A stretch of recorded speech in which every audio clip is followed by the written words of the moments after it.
So tulienda tukang'ang'ana mpaka tukaletea Kenya medali ya 5000 ambayo imekuwa muda hatujakuwa nayo. So nashukuru pia wenzangu Cornelius Kemboi na Almisi waliplay role kubwa tukiwa uwanja vile, tulisaidiana both mentally na tukastrengthen ourselves mpaka tukakuja nayo.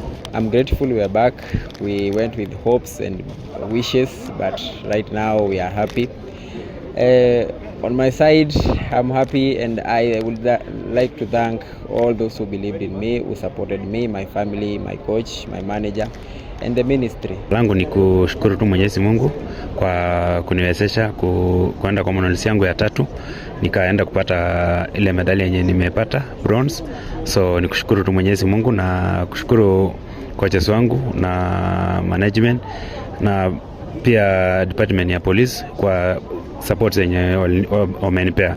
We have had tremendous improvements in the disciplines that were presented in Glasgow, and we continue to do that facilitation. We must also congratulate the President for facilitating this and making it happen and give us the environment to serve our athletes.